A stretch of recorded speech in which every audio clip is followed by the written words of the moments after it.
Hello everyone, this is Monika Singh and welcome back to our channel. Next paper है आपका environment education. उसी की आज हम वीडियो देखने वाले हैं, प्रीवियस ईयर क्वेश्चंस के सॉल्यूशन, जिसमें हम देखते हैं, आप जानते हैं कि वेरी शॉर्ट आंसर के हम क्वेश्चंस और उनके सॉल्यूशंस देखेंगे।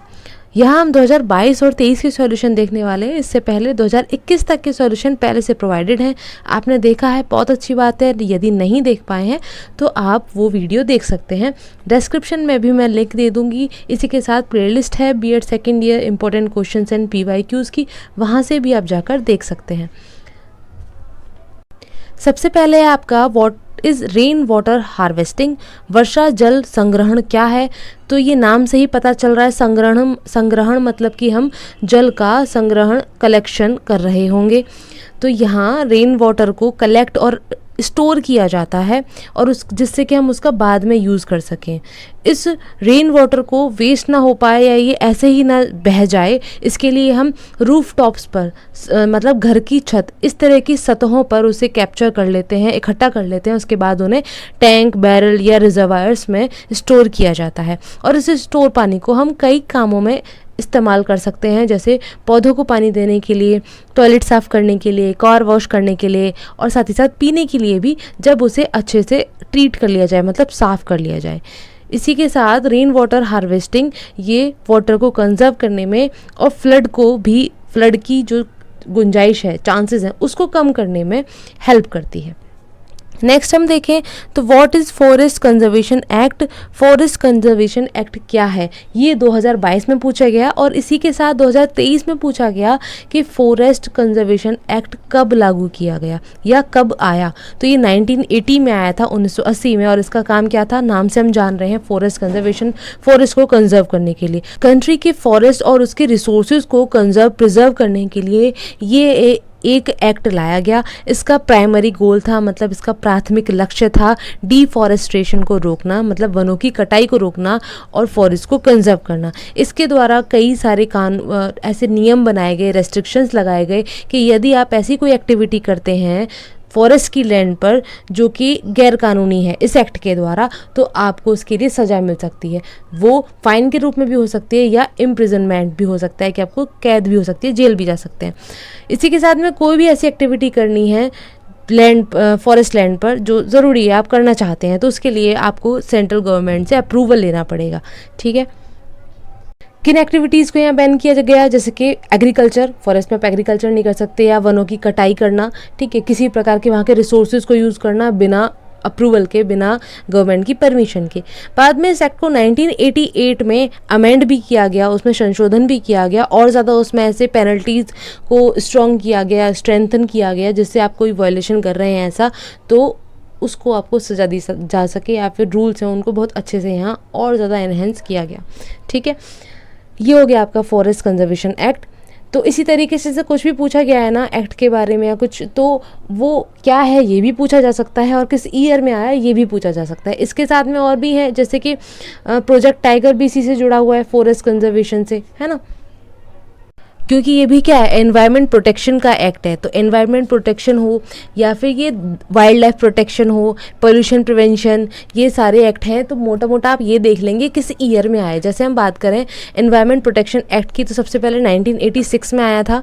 ठीक है, इसी के तहत इसी से संबंधित करके सेंट्रल गंगा अथॉरिटी भी बनाई गई थी, जिसका एक क्वेश्चन आपका 2023 में आया है। ठीक है, चेयरमैन पूछे गए हैं सेंट्रल गंगा अथॉरिटी के, तो वो कौन होते हैं ये पूछा गया है। तो ये ऐसे कनेक्ट करके भी कुछ पूछा जा सकता है। ठीक है ना, पिछली बार पूछा सेंट्रल गंगा अथॉरिटी के चेयरमैन कौन है, अब पूछा जा सकता है कि किसके तहत उसको बनाया गया या स्थापित किया गया, या वो क्या है, क्या काम करती है। इसी के साथ में एक है air pollution prevention and control act, वायु प्रदूषण निवारण व नियंत्रण अधिनियम, जो कि 1981 में आया। नाम से आप समझ रहे हैं ना, बहुत ज़्यादा नहीं तो ये तो लिख ही सकते हैं कि इसका काम क्या था, अपने हिसाब से, अपने दिमाग से, है ना। नेक्स्ट है आपका जल प्रदूषण नियंत्रण एवं निवारण अधिनियम, water pollution prevention and control act, जो कि 1974 में आया। उसके बाद वाइल्ड लाइफ प्रोटेक्शन एक्ट, जो कि 1972 में आया। इसमें बहुत इंपॉर्टेंट हो जाता है प्रोजेक्ट टाइगर, जिससे पहले क्वेश्चन पूछा जा चुका है प्रीवियस ईयर में, और प्रोजेक्ट टाइगर हमारा 1973 में शुरू किया गया था, ऑब्वियसली टाइगर्स को सेव करने के लिए ना, उनकी जनसंख्या को बढ़ाने के लिए जो कम होती जा रही है। ठीक है, इसके साथ में आप और याद रख सकते हैं प्रोजेक्ट टाइगर के ऊपर टाइगर डे मनाया जाता है 29 जुलाई को, ठीक है। फॉरेस्ट प्रोटेक्शन एक्ट अभी हमने देख ही लिया 1980 में। तो इस तरीके से आप ये मेन ये वाले हैं, तो आप इनको अभी सुनकर भी जो मैंने बताया तो आप याद रख सकते हैं। नेक्स्ट हम देखें तो what do you mean by renewable energy resources, नवीनीकरण ऊर्जा संसाधनों से आप क्या समझते हैं, इनका क्या तात्पर्य है।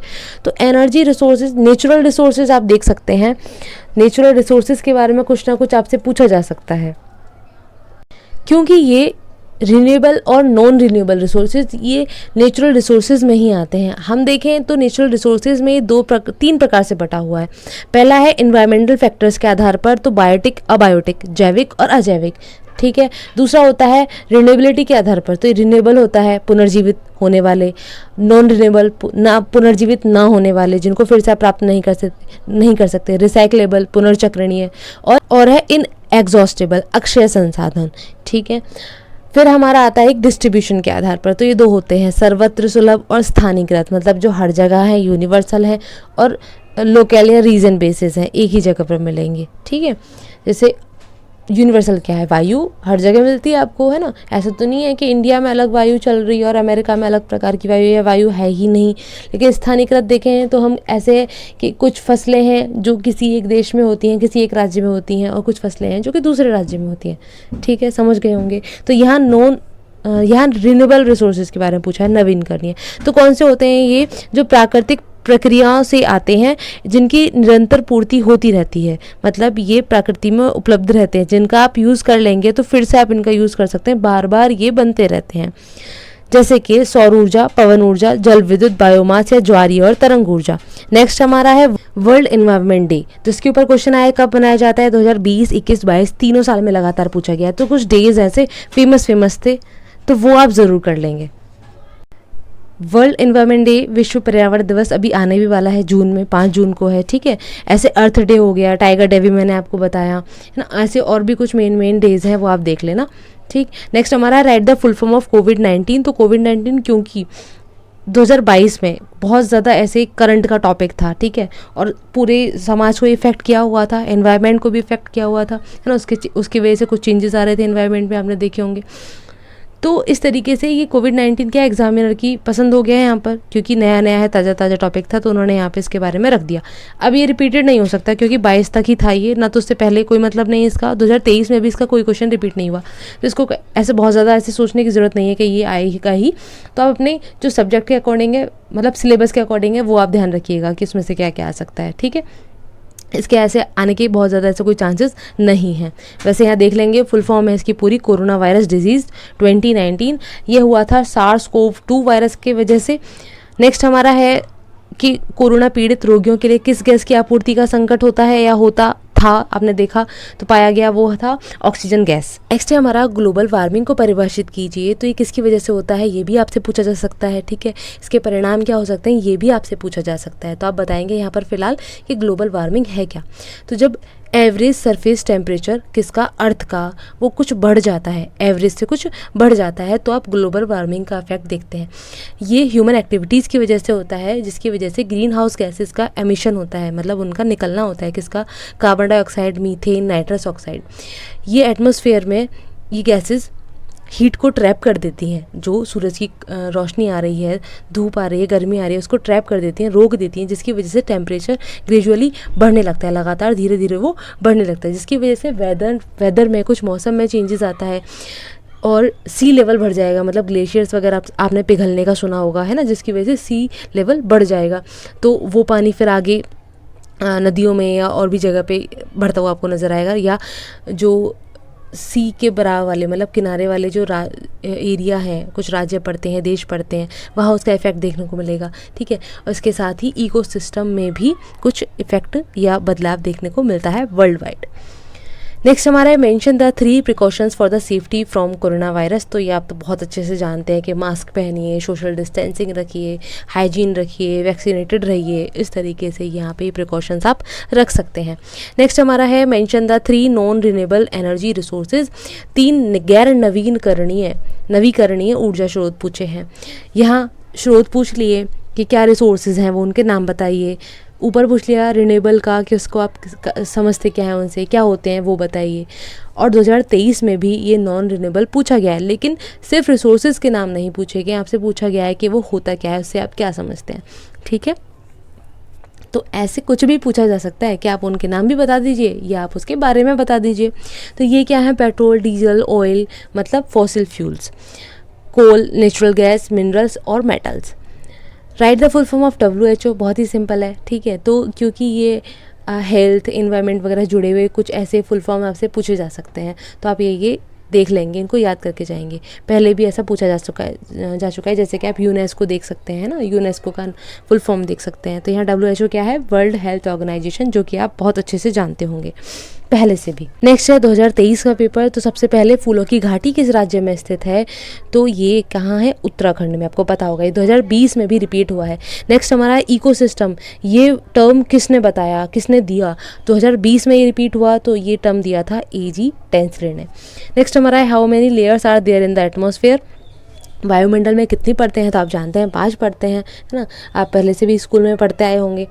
तो इसलिए ये एनवायरनमेंट एजुकेशन का जो पेपर है ना, ये आसान हो जाता है, इसलिए हर एक कॉलेज में ये दे दिया जाता है। बेशक ऑप्शनल है, बट ऑप्शनल में भी सबसे ज़्यादा एनवायरनमेंट एजुकेशन ही चलता है ना, आपने लिया है या आपको कॉलेज के तरफ से दे भी दिया जाता है कि यही पेपर चूज़ करें, क्योंकि ये बहुत ज़्यादा ऐसा रहती है चीज़ें इसमें जो आप पहले से पढ़ रखे होते हैं, है ना, आसानी से याद कर सकते हैं, समझ कर भी उसको याद कर सकते हैं। तो एटमॉस्फेयर के यहाँ पढ़ते हैं 5, शोक मंडल, समताप मंडल, मध्य मंडल, ताप मंडल या आयन मंडल और बाह्य मंडल। नेक्स्ट हमारा नॉन रिन्यूएबल रिसोर्सेज, जो मैंने कहा था आपसे कि पूछा गया है, तो ये क्या है, ये रिन्यूएबल के उल्टे हैं, मतलब वो बार बार आप यूज़ कर सकते हैं, इनको आप बार बार यूज़ नहीं कर सकते, एक समय बाद ख़त्म हो गए तो आप इनको यूज़ नहीं कर सकते हैं। इनको ये क्या होते हैं कि जिन्हें थोड़े समय के भीतर प्रतिस्थापित या पुनर्जीवित नहीं किया जा सकता है, इनको बनने में, है ना, दोबारा से जनरेट करने में बहुत ज़्यादा टाइम लगता है, और ये जब एक बार समाप्त हो जाते हैं तो उन्हें मानव जीवन काल में आसानी से पूरा नहीं किया जा सकता। जैसे कोयला, तेल, प्राकृतिक गैसें, जीवाश्म ईंधन, ये और साथ ही साथ खनिज और धातुएं। आप जानते हैं कोयला हो गया, तेल हो गया, पेट्रोल, डीजल, ये सब चीज़ें जो है एक दिन में तो नहीं आता, इवन कुछ सालों में भी नहीं आते हैं, ये इनको 100 साल लग जाते हैं जनरेट होने के लिए, बनने के लिए, है ना। तो इस प्रकार के जो संसाधन है वो गैर नवीकरणीय है, जिन्हें आप फिर से नवीन नहीं कर सकते, फिर से प्राप्त जल्दी से नहीं कर सकते। अर्थ डे पूछा गया है, रिपीटेड है 2019 से, तो ये कब होता है, 22 अप्रैल। नेक्स्ट हमारा है वन्य जीवों के विलुप्त होने के 2 कारण बताइए। हमने यहाँ 5 बता दिए, 5-6, ठीक है। तो ये कारण है कि जिनकी वजह से वन्य जीव विलुप्त हो रहे हैं। हैबिटाट लॉस, कि उनके आवास की हानि हो रही है, उनको आवास ही प्रदान नहीं किया जा रहा, उनके आवास की जगह पे आप एग्रीकल्चर कर रहे हैं, कृषि कर रहे हैं, अपने घर बना रहे हैं, फैक्ट्री बना रहे हैं, ठीक है, और क्या है, शहरों को बसा रहे हैं, बिल्डिंग्स बना रहे हैं, जिसकी वजह से वन्य जीव विलुप्त हो रहे हैं।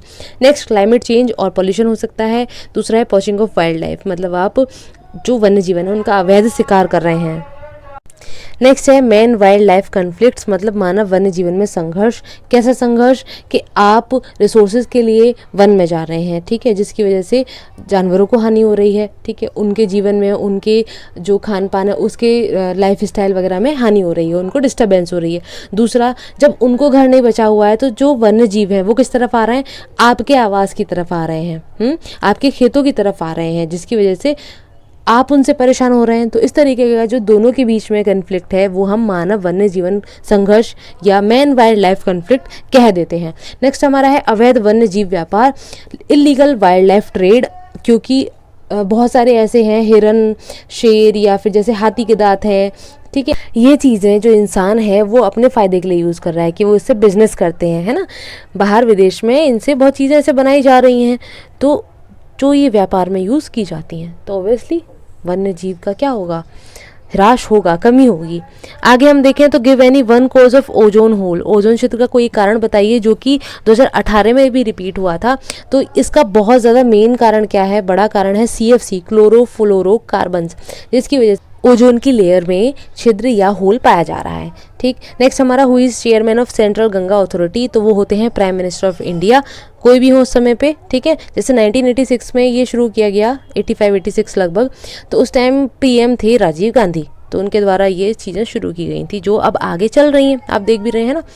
गंगा को साफ करने के ऊपर कितना काम किया जा रहा है, कितना पैसा खर्च किया जा रहा है। नेक्स्ट हमारा है the reason for acid rain is the excess of dash in the atmosphere. Atmosphere में किसकी अधिकता होने के कारण अम्लीय वर्षा होती है? तो ये है SO2 और NOx, नाइट्रस ऑक्साइड। तो वो कई सारे ऑक्साइड हो सकते हैं, है ना, सिर्फ एक ही नहीं है, तो ये इसलिए NOx लिखा गया है। सल्फर डाइऑक्साइड SO2 है। तो इनके कारण एसिड रेन होती है। तो ये क्या है, जब ये केमिकल्स वायुमंडल में क्रिया कर लेते हैं तो H2SO4 और HNO3 जैसे घातक एसिड बनाते हैं जो कि बहुत हार्मफुल होते हैं। ठीक है, अब ये पूछ लिया रीज़न क्या है, आपसे ये भी पूछ सकते हैं कि अम्लीय वर्षा से आपका क्या तात्पर्य है, तो आप बता देंगे। नेक्स्ट हमारा फॉरेस्ट कंजर्वेशन एक्ट आया था 1980 में, अभी हमने बताया आपको। ठीक है, तो ऐसे कोई भी क्वेश्चन आए, ये सारे के सारे क्वेश्चंस कोरोना वायरस को छोड़कर सारे सिलेबस में से थे, तो आपको थोड़ा थोड़ा अंदाज़ा सबका होना चाहिए। अब देखें, हम जैसे नेशनल और इंटरनेशनल डे होते हैं, तो विज्ञान दिवस है, राष्ट्रीय विज्ञान दिवस तो 28 फरवरी को होता है। विश्व मौसम विज्ञान दिवस 23 मार्च को होता है। ठीक है, विश्व स्वास्थ्य दिवस 7 अप्रैल को होता है। पृथ्वी दिवस हमने देखा 22 अप्रैल को था। ठीक है, इसके अलावा क्या पूछ सकते हैं, अंतर्राष्ट्रीय ऊर्जा दिवस 3 मई को होता है। बाल सुरक्षा दिवस 1 जून को होता है। विश्व पर्यावरण दिवस 5 जून को होता है। नेक्स्ट हमारा विश्व प्राकृतिक दिवस 3 अक्टूबर। ठीक है, और यूनेस्को दिवस होता है 4 नवंबर में।